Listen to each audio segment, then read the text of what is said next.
speaking of quarterbacks, the whole world was against this whole thing happening in Atlanta, right? Everybody's like, hey, man, the number 8 pick, are you kidding me? You took a quarterback. You already gave Kirk Cousins all this money. You and I had this back and forth yesterday. I don't know if I was able to convince you or not, but anyway, here's what I like. Do you know when I looked at DraftKings after the first round, and it's only the first round, the rest of the draft you didn't see, their stock went up in terms of their opportunity to win the Super Bowl after they took Penix as their quarterback. So, okay, maybe it wasn't such a stupid thing because they've got all the other positions covered really, really well. Defensive ends, linebackers, offensive line, running backs. Bijan Robinson isn't too bad. Tight end Pitts. You got receivers. You got all of this, right?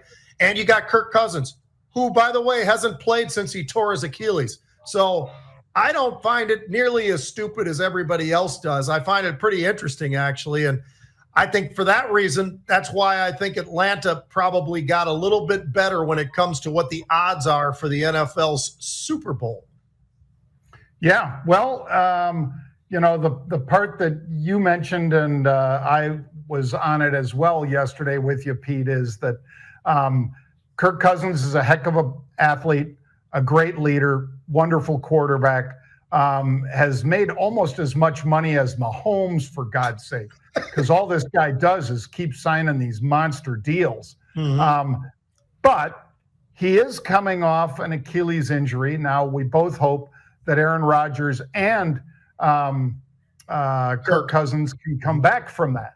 But there's no guarantee that you're going to be the same guy, either guy, when you do, because maybe there's that little tinge in the back of your mind when you go to make that hard cut and move upfield where you'd put that strain on it and so forth. Maybe it doesn't affect him, but if it does, you've got Penix. And we both said he is one of those guys that's ready. The only problem I had, Pete, was I think they could have picked him up in the second round. I really do. Yeah. And it's only because of his age and the prior injuries. He played the whole season for Washington, looked fantastic, but I think that's why he would have slipped into the second round. His age, because he's, like you say, like that quarterback Mordecai or whatever.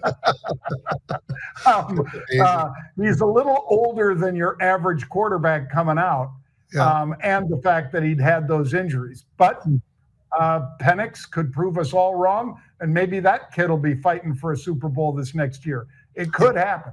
Yep, could happen. Could very well happen. We saw how many quarterbacks got hurt last year. So when everybody's so against having an actual backup that's meaningful, right? I mean, I think that it makes sense to have that kind of a backup. All right, lastly, John, the 2025 draft. Now, we just finished the 2024. It's never too early. It's never too early, John. We could have done this on Monday morning or Sunday night.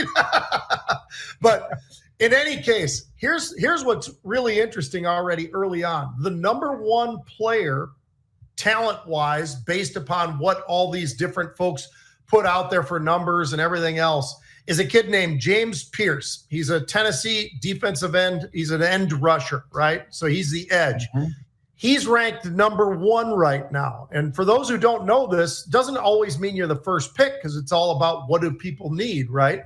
I mean, Harrison was the number 1 player by far going into this year's draft, but other teams needed quarterbacks. They didn't need receivers until you got to Arizona, which is why Marvin Harrison Jr. ended up there. But that being said, there are 2 schools this coming draft that really stand out for me, John, and one of them is very near and dear to you because they got a kid by the name of Travis Hunter who ain't too bad, and he's ranked number 2. Now, Travis is pretty interesting because he was a 5-star guy. He was one of the best players, if not the best player in high school when he came out. He was able to go with Neon Deion down south. Then they came back up to Colorado. The season didn't go the way they wanted, but I'll tell you what, as a cornerback and a wide receiver, that kid is really money, and he really is a heck of a player. And you got Shedeur Sanders at number 4. So you got 2 guys there from Colorado. And, Shedeur Sanders, whether you like him or dislike him, when you look at his numbers and he's got 27 touchdowns and 3 interceptions, you say, That's fairly accurate throwing, I would say. So he's got something behind this whole thing. We'll see. It is early. It's way early. But you also have two Michigan guys, Will Johnson, who's a cornerback, and Mason Graham, who's a D lineman. Big, mean defensive lineman. And oh, by the way, Michigan this year, John, they didn't set the record, but they're damn close to the record. They had 13 players got drafted this year in the draft. And let's remember, the draft used to be 12 rounds.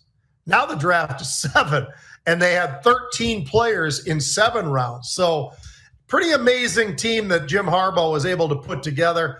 I think it's always fun to kind of look ahead and see what it looks like for this coming year. Any thoughts about the picks or any players or anything? I love Hunter, Pete, and he can play both ways and has at Colorado. The kid is a beast. And Shedeur Sanders, love him as well. By the way, I'll throw this stat out there, Pete. You mentioned the 27 touchdowns, which is a lot. You know, that puts him, it proves he can play at this level. But in the fourth quarter, Pete, threw 11 of those touchdowns and 0 interceptions. That's something that's going to resonate with some team that needs a quarterback because the kid was durable. He did not have a great line. He had a great receiver because, of course, he had Hunter. But he didn't have a lot of other great weapons. But I think they picked up a few this year through the portal and through signings. So I think Shedeur Sanders, if he can maintain that, not making mistakes in the fourth quarter and still able to move with his feet and make things happen, I think he is going to be one of the top picks. So I don't think having those guys number 2 and number 4 of the 2025 draft, I don't think that's a pipe dream. If they play the way they could play together, they could be number 1 and number 2. Yeah, I think it's pretty exciting. It's amazing what Michigan has put together as a team, as a school for many, many years, but especially the last couple of years with Jim Harbaugh. I mean, remember this, John. Harbaugh didn't even get to coach in a couple of the games this past year. I mean, and they still win the national title. So there's a lot to be said for what's going on at Michigan. I mean, and that's hard for me to say because it's my most disliked school, but I got to give them the props that they are who they are. So lots of fun and a fun look ahead for 2025. Yeah, worth watching those Colorado Buffalo folks. I'll be out there for a bunch of games. And it's a fun atmosphere, too, because they went from basically just watching that stupid, whatever that Buffalo's name is, run on the field, and then everybody'd walk out and go get drunk somewhere, to now people go in and they don't leave till the end of the game, Pete, because it's a fun place to watch. And they've made some great players look pretty bad on the field. That is the opponents.